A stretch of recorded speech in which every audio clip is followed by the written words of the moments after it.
490e journal de bord. Bonjour, Président. Bonjour.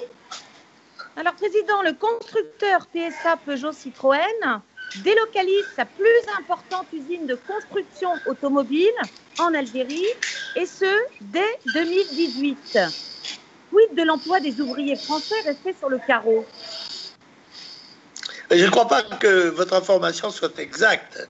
Je ne crois pas que PSA délocalise une entreprise française en Algérie. Il crée une nouvelle entreprise en Algérie pour le marché algérien et éventuellement pour l'exportation vers l'Afrique. Je ne crois pas du tout que ce soit en concurrence avec les intérêts des travailleurs français. Le Peugeot est une grande entreprise internationale, multinationale française, il n'y en a pas beaucoup. Et je crois que là, le projet, pour autant qu'on le sache, n'est pas critiquable. Ah bon, alors tant mieux. Alors sinon, plusieurs manifestations ont eu lieu samedi dans diverses villes polonaises afin de commémorer l'indépendance du pays le 11 novembre 1918. Le mot d'ordre était « Nous voulons Dieu », en référence à un autoire cantique catholique et surtout en résistance à l'actuelle invasion migratoire à majorité musulmane que subit l'Europe depuis plusieurs mois. Avez-vous suivi cette actualité ? Oui, mais on sait aussi maintenant qu'il s'agit ce qu'on appelle un fake news, c'est-à-dire une arnaque médiatique qui a été créée par un journaliste américain qui a titré son tweet « 60 000 nazis défilent en Pologne ». Oui. Qu'il soit une relation, paraît-il, ou un ami de Mme Hillary Clinton n'a rien d'étonnant. La Pologne est considérée par un certain nombre de progressistes comme un pays ennemi et donc dénoncée en permanence, soi-disant pour des excès. Je trouve tout à fait normal que des Polonais se réclament du catholicisme et réclament l'identité polonaise et en soient fiers. Oui, et bien que ce soit considéré comme une dissidence. Oui, enfin, en l'occurrence, moi je vois la manifestation, je la juge telle. Oui. Alors Donald Trump a déclaré vouloir être l'ami du petit gros Kim lors d'un tweet en réponse aux railleries du leader nord-coréen qui le traite régulièrement de vieux. Cela vous a-t-il fait rire, Président ?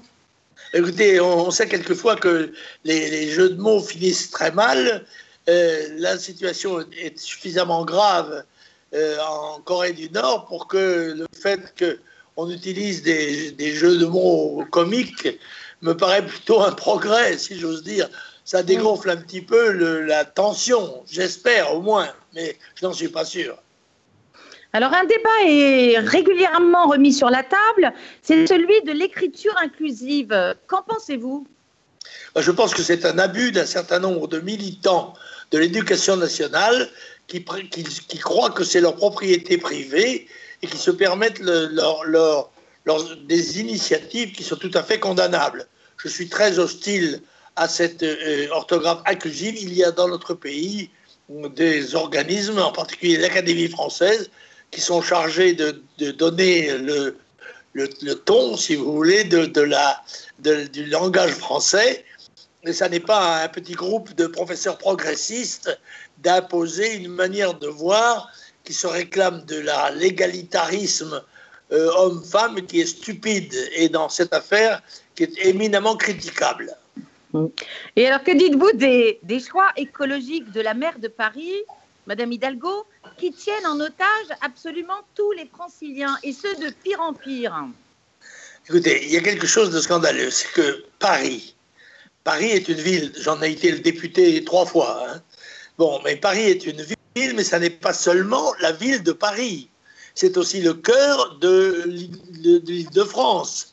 C'est aussi la capitale de la France. Et ceci devrait donner à Madame le maire de Paris le sentiment qu'elle n'est pas propriétaire ni décisionnaire de tout ce qui se fait à Paris.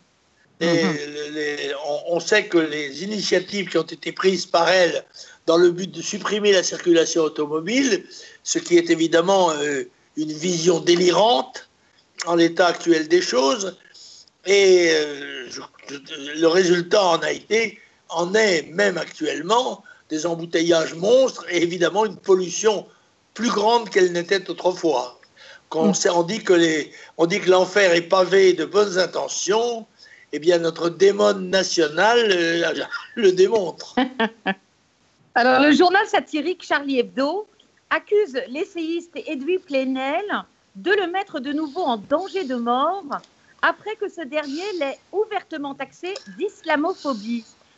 Sont, d'après vous, des règlements de compte familiaux, va-t-on dire? Oui, mais enfin, écoutez, M. Plenel anime une forme de presse qui est une presse de délation, dont on ne connaît pas très bien d'ailleurs les accointances à la fois nationales et internationales, policières ou judiciaires, et qui s'est érigé en prophète et en diseur de bonne conduite.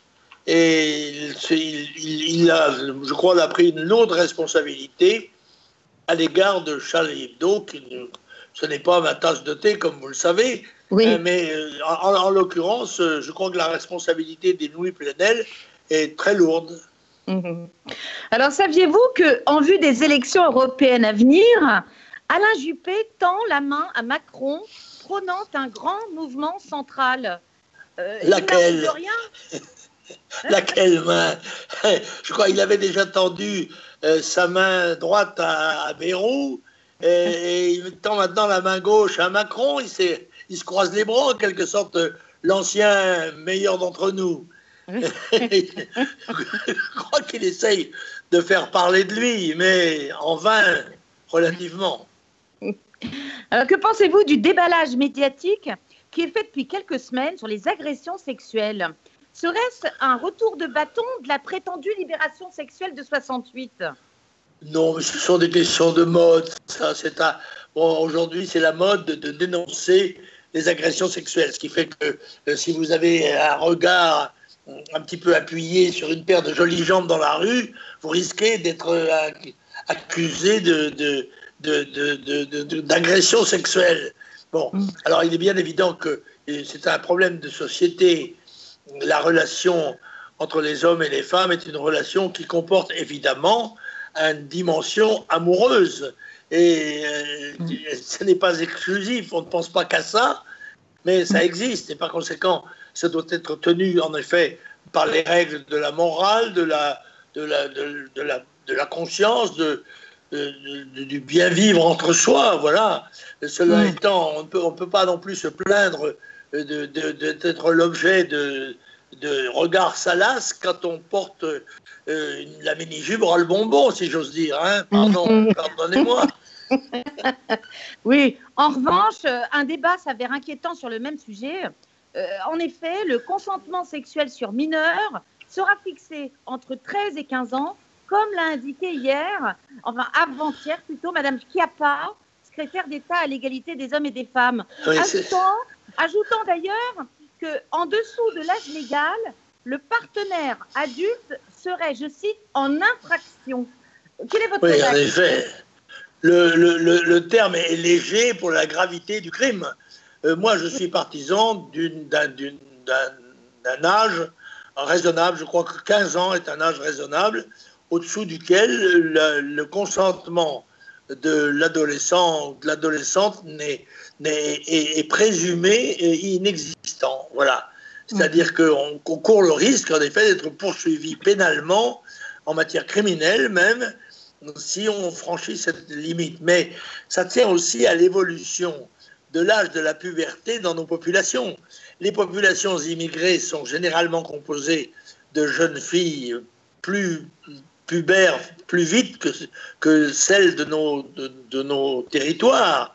Et il y a là une conséquence en quelque sorte. Mais il me paraît sage que la loi fixe à 15 ans la limite au-dessous de laquelle on est réputé agresseur criminel si l'on a des relations sexuelles avec un mineur.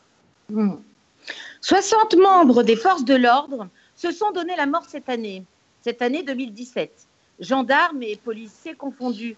Pourquoi, Président, leur détresse n'est-elle pas entendue et à quoi est dû ce malaise profond? Je crois qu'on n'a pas pris conscience des conséquences de l'immigration massive. C'est un truisme de constater que cette immigration massive a fait monter les taux d'insécurité et donc par conséquent les charges qui s'imposent à la police et à la gendarmerie. Or, non seulement on n'a pas augmenté sérieusement leurs effectifs, en tous les cas pas en proportion avec la nécessité, mais en plus ils ont subi même des réductions de budget.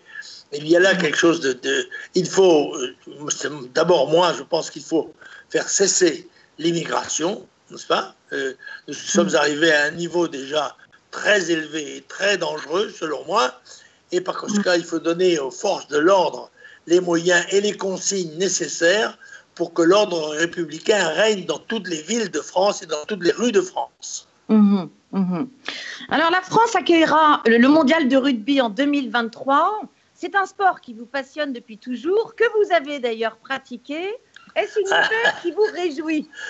Oui, je suis un ancien deuxième ligne et bien sûr je m'intéresse au rugby, donc je m'aperçois d'ailleurs qu'il a tendance à s'internationaliser dans notre pays parce que beaucoup des grands joueurs sont des joueurs qui viennent du Pacifique, qui viennent de Nouvelle-Zélande, qui viennent d'Australie, qui viennent de... Bon bref, en l'occurrence j'ai un petit-fils, Louis, qui fait du rugby aussi, il a 17 ans, 18 ans. Oui. Parce que la tradition ne se perd pas. J'aime le rugby, qui est un beau sport, mais encore une fois, qui est devenu lui aussi un sport spectacle. Or, ce qui est important pour moi dans le sport, c'est le sport amateur, celui qui est pratiqué par des centaines de milliers de jeunes et qui contribuent à mon avis, très efficacement au niveau de santé publique et puis d'agrément. Alors, avez-vous quelques lectures cette semaine, Président? Non, je n'ai pas de lecture parce que j'ai beaucoup d'écriture. Voilà, la vérité, c'est ça. C'est que j'ai consacré ma convalescence, non pas à lire, mais surtout à écrire dans le cadre du deuxième tome de mes mémoires, qui sera le successeur du premier, qui va paraître, je l'espère, au début de l'année prochaine, ou au milieu de l'année prochaine. Voilà. Alors, à cet effet, votre congé convalescent touche à son terme. Nous reviendrez-vous, nous reviendrez-vous d'attaque la semaine prochaine? Eh bien, écoutez, vous en jugerez par vous-même, ma chère Marie.